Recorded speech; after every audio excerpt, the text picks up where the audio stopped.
At an airport in Los Angeles, flight attendants Jenny and Paula are getting ready for their next trip. Captain Forrest and his co-pilot Wilsie chat with them and they notice they won't have many passengers tonight because of the thunderstorms.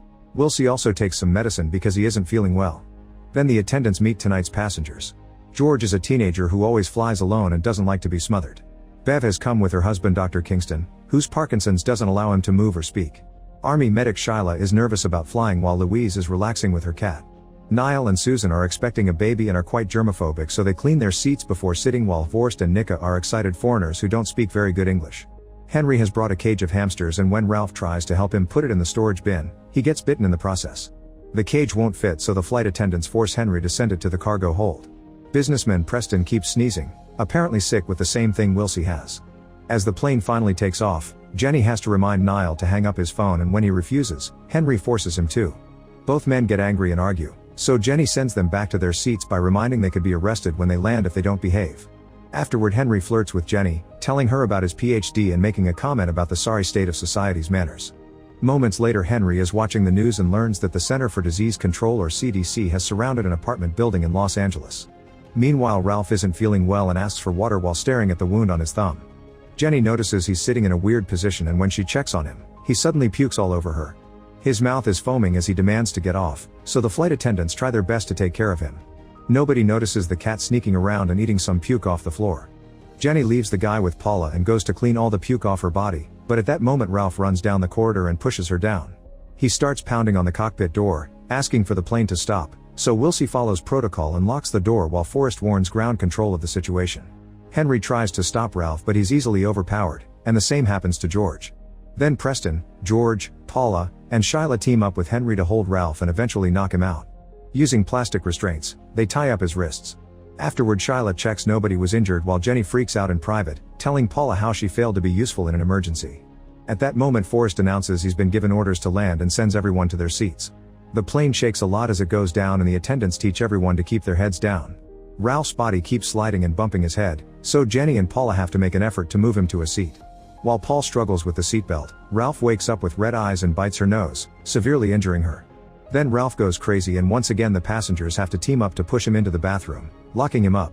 As the plane finally lands, Shyla uses the emergency first aid kit to give Paul some medicine that will prevent her from going into shock and ties a scarf around her face, but she's losing a lot of blood and needs immediate medical attention. Forrest is frustrated because ground control tells them to wait even though they know about the emergency, and he decides to break the rules by choosing an unassigned gate. Thankfully, baggage handler Ed sees the plane coming and opens the gate just in time. Forrest and Wilsie hold the plane's bathroom door shut while everyone else desperately leaves the plane except for Bev and Kingston because they need help moving. Ed guides the group to the other end of the gate, but the door is locked and nobody answers his request on the radio. They have no choice but to follow Ed through an employee entrance to enter the staging area of the airport. The group takes the stairs and Ed reaches the other doors, however he's shocked to discover they're all locked, which never happens. When he checks the power box, he confirms they're under lockdown and everything they do will be seen on the security cameras, which are still active. An argument on what to do ensues, but it's interrupted by the sudden sound of sirens. They look through a window and notice ambulances and police cars outside, only for the window to be covered. A voice announces that the group has been quarantined and they have to wait until help comes. The passengers call their families to tell them what's happening before teaming up to yell at Jenny, seeing her as the representation of the airline's decisions. Jenny doesn't know how to defend herself, but thankfully Shyla interrupts the yelling to point out she has a medical kit in her luggage that could help Paula survive a few more hours. Jenny takes Ed and few passengers with her to look for Shyla's luggage, but at that moment the power goes out. Ed guides them with his flashlight, and when they return to the plane, they discover Wilsie and Forrest are gone. Jenny opens the bathroom and is horrified to see blood everywhere. Preston moves to get his laptop and bumps into Kingston, who is sitting alone. His wife is gone, and when the others wonder what happened, Kingston uses his eyes to point at a pair of plastic cuffs on the floor that have been chewed through. Meanwhile, Ed cuts the carpet on the floor to reach a hatch that takes them directly to the baggage hold. Jenny reaches for Shyla's medical kit while Niall grabs a gun from his suitcase. Ed freaks out when a rodent walks by his feet and scares it away while saying it was a rat, but Henry thinks it was just one of his hamsters because he's found the broken cage. As Jenny climbs out of the hold, she looks around and notices Preston's laptop covered with blood. At the end of the corridor, Wilsie is running on his fours, growling and also covered in blood. Suddenly an infected Forrest appears behind Jenny and attacks her. The guys immediately come out to help, but punches do nothing, so Niall shoots him to death as some of Forrest's blood falls on his face. Afterward, the group runs off the plane, and in the gate corridor they find Kingston thrown from his wheelchair and an unconscious Preston bitten on the back of the neck. Nearby, Jenny finds Bev crying and begging for help, but she suddenly transforms and attacks as well. Fortunately, Jenny outruns her and the guys push the door to lock her out. The group goes back to the others and Shyla does her best to take care of Paula. Susan cleans the blood off Niall's face, yet they still share a kiss. Henry and Ed put furniture in front of the door to keep Bev out and Jenny looks around, finding drops of blood on the floor and worrying about where they came from. Finally snapping, Jenny tells everyone to shut up and takes over leadership since the captain is dead. Shyla explains this isn't any known disease and Jenny remembers the building on the news, which was also quarantined. Kingston notices a rat with very red eyes nearby, but he can barely hum, so he isn't hurt. The rat falls on his head and manages to bite him before George knocks it off. While the guys catch the rat in a bucket, Shyla takes care of the wound. Then the group agrees to lock George and Paula up in a crate in case they'll transform as well. Then Ed uses a glove to grab the rat and notices there's a tag on its leg, meaning it escaped from a lab. George says Henry brought it and lied about the hamsters because he's certain he saw long tails in the cage earlier. When Henry denies it, Jenny takes him aside to demand the truth and Henry swears he didn't, pointing out lab rats wouldn't have passed the security check. As they hug each other for comfort, suddenly Ralph comes out and jumps on Jenny while ignoring Henry's attempts to stop him. The others hear the screaming and rush to help, combining their strength to strangle Ralph with a hose. At that moment, Ed gets a message on the radio saying that the CDC is finally there. The group gathers at the door, but the 4 officers come in instead of letting them out. They hold the group at gunpoint while taking the rat and Niall's weapon, then they go to Paula and Kingston to give them injections. The group demands an explanation, but the officers only say it's protocol. The officers then demand the others to also agree to an injection. Everyone is hesitant, so Louise volunteers first, but before she can be injected, her cat bites her neck and runs away. While an officer opens fire and misses every shot, Kingston finally transforms and jumps on the guy to bite him. The other officers shoot Kingston down and try to take their partner away, only to find the door locked. They shoot at it to force it open and run outside, so Forrest uses the chance to follow them out. The police open fire as soon as they see them and kill them all except for one agent, who only gets shot in the leg. The group drags the surviving agent inside before closing the door. At that moment, they hear the roars of the infected people getting closer, so they run to hide inside a container.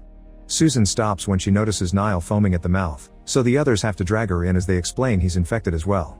After closing the container, Shyla points out each injection had a different color, so everyone was getting a different thing and not just protocol. Henry reveals he picked up a gun and forces the officer to confess what he knows. It turns out he isn't with the CDC, he's actually with the CBDT, or Chemical Biological Domestic Terrorism Organization, which works under Homeland Security. One of their units went to that apartment in LA a few hours ago, but nobody came out. In the attic they found a bioterror laboratory created by a cult. They tried to develop a cure based on a survivor, but it only made it worse, implying this group was going to be the next human trial. After confirming the rats carry the disease, the officer takes the gun from Henry and self-deletes.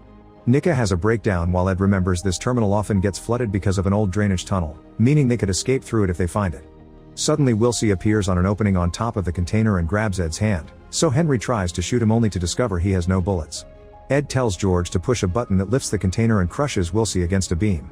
Afterward, the group leaves the container and Ed guides them through the area while Jenny notices Henry is missing. Nika walks at the back and suddenly something drags her away from the others, so the group hurries up the stairs to escape. In secret, Henry is accessing a bag with another gun. As the group runs, Jenny trips and finds Paula, who has transformed too. Jenny has to accept her friend is gone and uses a wrench to fight the creature until she pushes her off the platform, killing her. Then the group makes it to an office where they look for the terminal blueprints, which show them a way through a wall to find the drainage tunnel.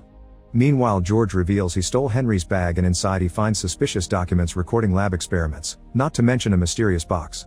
At that moment, Susan and Niall find them and try to attack, but Henry comes back and shoots them both just in time.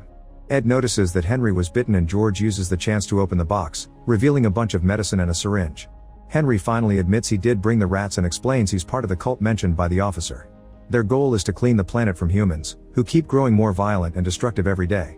Henry threatens to kill Jenny if George doesn't hand over the antidote, so Ed jumps on him to stop him, only to get shot dead. The others are now scared and let Henry have the antidote, which he mixes with the blood from his wound and injects in his eye while explaining his group has followers in various organizations and that's how he got the rats past security. Now Henry is ready to leave and wants to bring George as hostage. Jenny tries to stop him, but Henry knocks her down and escapes with the kid and the blueprints. Jenny is extremely dizzy, so Shyla goes out first. Minutes later, Jenny comes out too and is found by an infected Preston.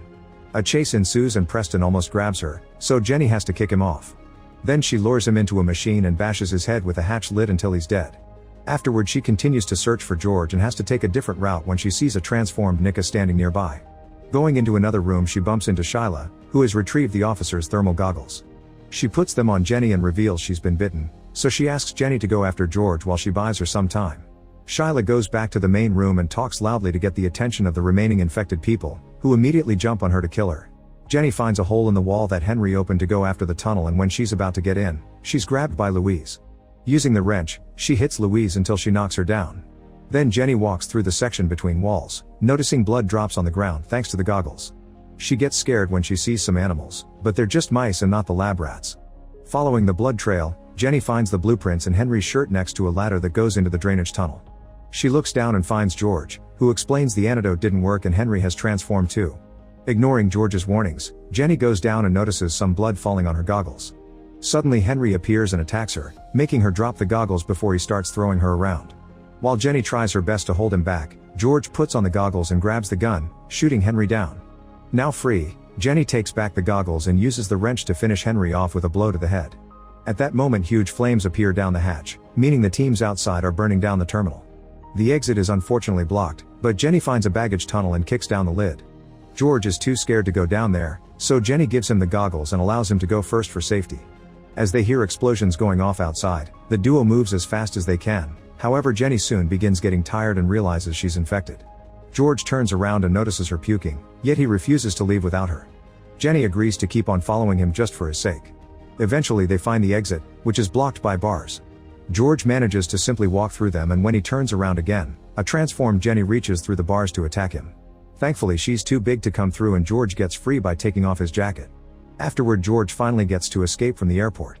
Meanwhile Louise's cat escapes too and makes its way to the city.